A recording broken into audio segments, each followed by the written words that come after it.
আপনিও ইউটিউবে ভিডিও বানাচ্ছেন কিন্তু ভিউ আসছে না।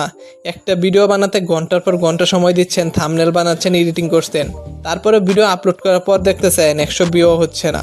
তখন স্বাভাবিকভাবে মনে হয় আমার দ্বারা হয়তো বা ইউটিউব হবে না। কিন্তু সত্যিটা হলো ইউটিউবে সফল হওয়ার জন্য শুধু ভালো ভিডিও বানানোই যথেষ্ট নয়। আপনাকে জানতে হবে কোন ভিডিও বানাবেন, কিভাবে মানুষকে ক্লিক করাবেন, কিভাবে ভিডিও ধরে রাখবেন এবং কিভাবে প্রতি ভিডিও থেকে শিখবেন। আজকের ভিডিওতে আমি সহজ ভাষায় বলবো ইউটিউবে সফল হতে আসলে কি কি করতে হবে। তাই ভিডিওটি এক সেকেন্ড স্কিপ না করে একেবারে শেষ পর্যন্ত দেখতে থাকুন। প্রথমে ঠিক করুন আপনি কি নিয়ে ভিডিও বানাবেন। ইউটিউবে শুরু করার আগে সবচেয়ে গুরুত্বপূর্ণ সিদ্ধান্ত হলো আপনার নিশ বা কন্টেন্ট ক্যাটাগরি। যদি আপনি আজ টিজ নিয়ে ভিডিও করলেন, কাল গেমিং, পরশু ব্লগ আর তারপরের দিন ফাইন্যান্স, তাহলে যেমন আপনার অডিয়েন্সও কনফিউজ হবে, ইউটিউবও বুঝতে পারবেন আপনার ভিডিও কার কাছে রেকমেন্ড করবে। তাই শুরুতে একটা নির্দিষ্ট ডেস্টিনেশন ঠিক করুন। যেমন আপনি টিজ নিয়ে কাজ করলে শুধু গ্যাজেট রিভিউ করতে হবে এমন নয়। আপনি tech challenge, gadget experiments, technology, math testing, war gadget ইত্যাদি যে কোনো বিষয় নিয়ে একটা ভিডিও বানাতে পারেন। অর্থাৎ নিশ একই থাকবে কিন্তু কন্টেন্টের ধরন ধীরে ধীরে পরিবর্তন হবে। 2 নম্বরে যে কাজটা হবে, ভিডিও বানানোর আগে টপিক রিসার্চ করতে হবে। অনেক ইউটিউবার একটা বড় ভুল করে, তার আগে ভিডিও বানায় তারপর ভাবে মানুষ এটা দেখবে কিনা। আপনাকে উল্টোটা করতে হবে। ভিডিও বানানোর আগে দেখুন মানুষ এই বিষয় নিয়ে সার্চ করছে কিনা, অন্য ইউটিউবার বা এই টপিক নিয়ে ভিডিও করলে কত ভিউজ পেয়েছে, এই টপিকের মধ্যে নতুন কি অ্যাঙ্গেল বের করা যায়। ধরেন সবাই বলতেছে টপ 10 গ্যাজেট, আপনি একই জিনিস না করে বলতে পারেন অ্যামাজনে 10টা গ্যাজেট কিনে 24 ঘন্টা টেস্ট করলাম। টপিক একই কিন্তু প্রেজেন্টেশন সম্পূর্ণ আলাদা। তো এইভাবে ভিডিও বানাতে হবে। এরপর 3 নম্বরে যেটা আসে সেটা হলো টাইটেল থাম্বনেলকে অর্ধেক কাজ ভাবুন। অর্থাৎ আপনার ভিডিও যতই ভালো হোক, মানুষ যদি ক্লিক না করে তাহলে সেই ভিডিও কেউ দেখবে না। তাই টাইটেল এবং থাম্বনেল অত্যন্ত গুরুত্বপূর্ণ। ধরুন আপনার টাইটেল আমার নতুন গ্যাজেটের রিভিউ, খুব সাধারণ লাগে এটা, কিন্তু এর বদলে যদি আপনি দেন এই গ্যাজেট কেনার আগে 7 দিন অপেক্ষা করুন, তখন দর্শকের মাথায় প্রশ্ন আসবে কেন এই গ্যাজেটের সমস্যা আছে কি, 7 দিন কিসের জন্য অপেক্ষা করব। এই কিউরিসিটিতে ওদের ক্লিক আনতে পারে। তবে একটা বিষয় মনে রাখবেন, ক্লিক বেট করবেন না কখনো। থাম্বনেলে যা দেখাবেন ভিডিওতে সেটার উত্তর অবশ্যই দিতে হবে, নয়তো বা অডিয়েন্স নষ্ট হয়ে যাবে। এরপরে 4 নম্বরে যে টপিকটা আসে সেটা হলো প্রথম 30 সেকেন্ড সবচেয়ে বেশি গুরুত্বপূর্ণ। আপনার ভিডিওর প্রথম কয়েক সেকেন্ডে দর্শক সিদ্ধান্ত নেয় সেই ভিডিওটা দেখবে কিনা। তাই শুরুতে অপ্রয়োজনীয় ইন্ট্রো কমিয়ে দিন।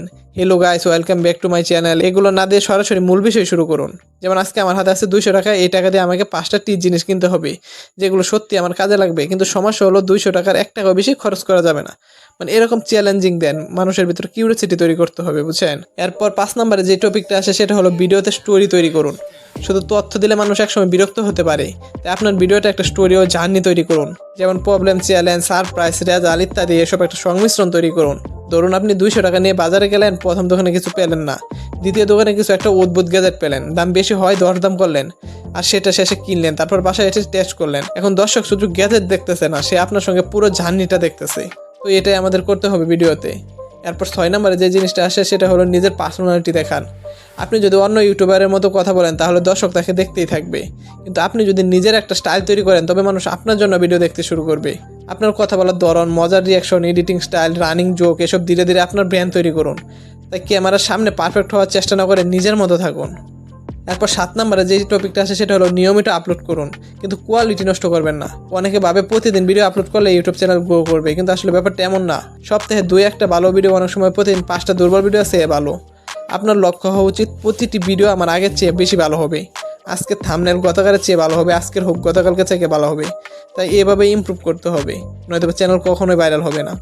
এরপর 8 নম্বরে যে জিনিসটা আসে সেটা হলো ইউটিউবের অ্যানালাইসিসকে আপনার শিক্ষক বানান।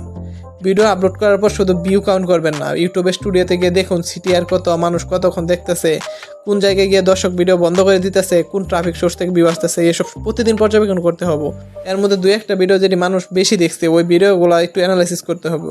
দেখতে হবে এই 2টা ভিডিওর মধ্যে কী এমন আসছিল যে মানুষ এত বেশি দেখছে, সেই উত্তর খুঁজে বের করুন এবং পরের ভিডিওতে এই জিনিসটাই ব্যবহার করুন। এরপর আমাদের 9 নম্বরে যে জিনিসটা আসে সেটা হলো শুরুতে কম ভিউজ দেখে কেউ হতাশ হবেন না। ইউটিউবের সবচেয়ে বড় পরীক্ষা হলো ধৈর্য।